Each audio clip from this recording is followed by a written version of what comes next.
Hello guys, this is me N Ali और इस channel पे मैं वीडियोस बनाता हूँ सेल्फ इम्प्रूवमेंट और रिलेशनशिप एडवाइस के बारे में। और आज की मेरी वीडियो का टॉपिक है how to get your ex B F back. Boyfriend वापस कैसे लाएं, एक्स बॉयफ्रेंड कैसे वापस लाएं। Before going towards this topic मैं कहूँगा प्लीज सब्सक्राइब कर दो मेरे चैनल को ताकि आने वाली हर वीडियो आपकी हेल्प कर सके। और अगर आपके कोई क्वेश्चंस हो आप पूछ सकते हैं इंस्टाग्राम पे, लिंक जो है वो डिस्क्रिप्शन में है, फॉलो भी कर दें। थेरेपी सेशन बुक करना हो तो तब भी मैसेज कर सकते हैं। How to get your ex B F back, 5 tips बताने लगा हूँ। इन पे अमल करेंगे तो वो वापस आ जाएंगे, नहीं करेंगे तो आपकी मर्जी। ठीक है। पहले तो ये बताना चाहूँगा कि अगर आपका बॉयफ्रेंड अब्यूसिव था, नार्सिसिस्टिक था, बहुत ज़्यादा कंट्रोलिंग था, तो ऐसे इंसान को वापस नहीं मांगो और नहीं मांगना चाहिए आपको। मैं ये रिकमेंड करूँगा बिकॉज मुझे ऐसे भी मैसेज आते हैं और ऐसे भी कॉल्स आती हैं जिसमें बॉयफ्रेंड बहुत अब्यूसिव होता है, बहुत बुरा होता है, लेकिन फिर भी आपको चाहिए क्योंकि आप इमोशंस में हैं। आप उस रैशनैलिटी से, उस क्लैरिटी से चीज़ को नहीं देख रहे, सिचुएशन को नहीं देख रहे। सर वो मुझे अब्यूज़ करता था, वो बड़ा बुरा था, ये वो, लेकिन फिर भी वही चाहिए वापस। क्यों? क्योंकि आपको पेन हो रही है, आपको एंग्जाइटी है, सिर्फ इसलिए। अदरवाइज़ वो कोई इतना ख़ास पर्सन नहीं है। उससे बेटर आपकी गली, मोहल्ले, स्कूल, कॉलेज, जॉब जहाँ आप करती हैं वहाँ पे पढ़े होंगे, उससे भी अच्छे-अच्छे, लेकिन आपको नहीं चाहिए क्योंकि अभी आपके इमोशन उससे कनेक्ट है। अपने आप को थोड़ा इमोशन से डिटैच करके देखें, दूर से देखें ऑब्जेक्टिवली कि क्या वो वाक़ई इस काबिल है कि उसके साथ ज़िंदगी गुज़ारी जा सकती है। बिकॉज़ अभी तो आप इमोशंस में, ये बाद में ये होगा कि रोज़ लड़ाइयाँ, ये वो, ऊपर से आपको फैमिली भी ब्लेम करेगी कि आपने चूज़ किया था इस इंसान को, और आप खुद को भी ब्लेम करेंगी, और which Leeds towards suicide and बहुत बुरी स्टोरीज़ सुनने को मिलती हैं इस तरह की। तो बस ये कहूँगा कि अगर ऐसा है तो उसको वापस नहीं लाना। अब 5 ट्रिक्स बताता हूँ जो करनी है।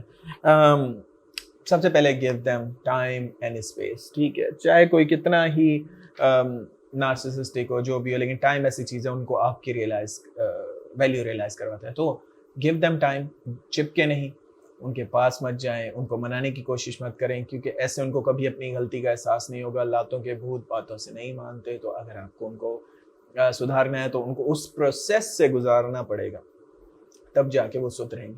अदरवाइज वो कभी नहीं सुधरने वाले। अब क्योंकि एक इंसान को जब अपनी गलती का एहसास ही नहीं होगा तो वो कैसे खुद को चेंज करेगा। यू नो तो इसलिए जब वो आपको छोड़ रहे हो तो उनको जाने दें। कुछ टाइम गुजरेगा, उनको आपकी याद आएगी। ऑफ कोर्स आप लोगों ने अच्छा टाइम भी तो गुजारा होगा रिलेशनशिप में, तो अच्छी मेमोरीज आएंगी। फेडिंग इफेक्ट बायस उनके दिमाग पे असर करेगा, जो हमेशा मैं रिपीटेटिवली देखता हूँ कि वो इंसान जो आपको देखना नहीं चाहता, कुछ महीनों बाद वो आपको चेस कर रहा होता है। और ये बहुत फनी लगता है और बहुत अमेजिंग है, लेकिन बहुत कम लोग इसको एक्सपीरियंस कर पाते हैं इस अच्छी सिचुएशन को, क्योंकि बहुत कम लोगों में सब्र होता है। ज़्यादातर लोग नो कांटेक्ट तोड़ देते हैं। इसलिए मैं कहूँगा stick with no contact, give them time and space. ठीक है।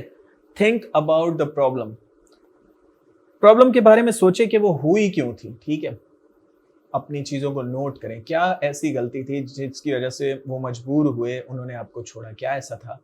ऑफ कोर्स कोई गलती होगी तभी उन्होंने आपको छोड़ा है ना। तो आपको बैठ के बस सोचना चाहिए वो सारी चीज़ें जिनकी वजह से आपका रिलेशन ख़त्म हुआ है। क्या आपका बिहेवियर पैटर्न गलत था? क्या आप लुक्स का ख्याल नहीं रखते थे? क्या आप हाइजीन का ख्याल नहीं रखते थे? क्योंकि हर सिचुएशन अलग है। कोई एक चीज़ नहीं है जो मैं बताऊँ जो सब पे इम्प्लीमेंट होगी। हाँ, कुछ चीज़ें सिमिलर होती हैं लेकिन हर चीज़ अलग है। कुछ लड़कियों को बहुत हैंडसम लड़के पसंद होते हैं, खूबसूरत दिखने वाले, या कुछ लड़कों को बहुत खूबसूरत दिखने वाली लड़की पसंद होती है। तो मोस्टली को तो ऐसे ही होता है। तो बस ये कहूँगा कि अपने लुक्स पे तवज्जो दें।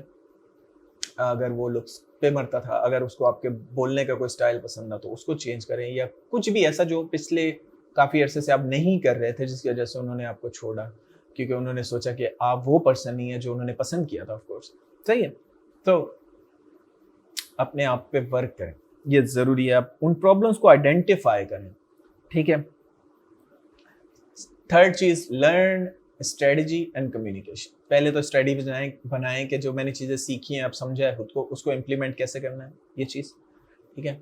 Second, communication skill. ये एक ऐसा अमेजिंग स्किल है जो business, finance, loving relationship, family relationship, friendship relationship, every kind of relationship में अगर कोई चीज़ काम आएगी आपकी तो कम्युनिकेशन स्किल्स।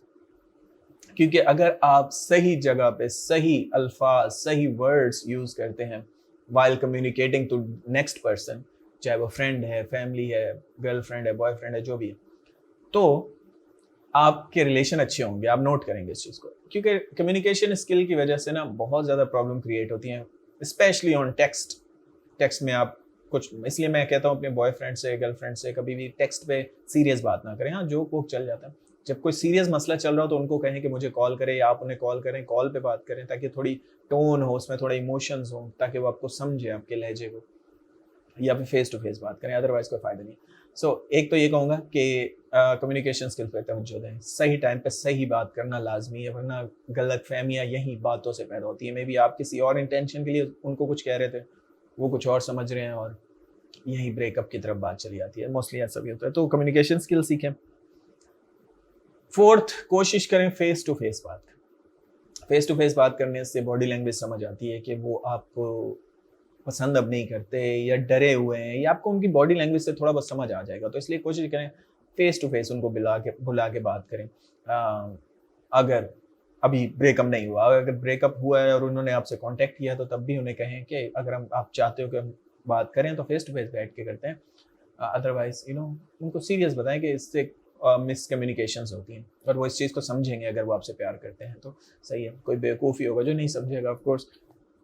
एंड आखिरी, try to implement everything whatever you learn from my videos, from other gurus, उसको इम्प्लीमेंट करने की कोशिश करें अपने लाइफ में, बिकॉज, और मैं सिर्फ आपको ये नहीं कहूँगा कि जस्ट आप सिर्फ रिलेशनशिप की वीडियोस देखते रहें। जब आप हील कर जाएं तो उसके बाद कम्युनिकेशन स्किल की देखें, अपने बिजनेस की देखें, चीज़ों की देखें। लर्निंग बहुत ज़रूरी है। जो इंसान लर्न करता रहता है वो कभी भी रुकता नहीं है। जैसे बहते पानी की तरह आप रहेंगे तो साफ रहेंगे, अगर आप खड़े पानी की तरह हो जाएंगे तो गंदगी उसमें फैल जाती है। तो इसलिए आपका माइंड जो है वो हमेशा लर्निंग पे होना चाहिए, आपकी बॉडी हमेशा लर्निंग पे होनी चाहिए। मतलब एक्सरसाइज करते रहें, बॉडी को भी चेंज करते रहें, फेस को चेंज करते रहें, लुक्स को, और लर्न करते रहें। बस इतना कहूँगा। That's it for today. Thanks for watching. Have a good day guys.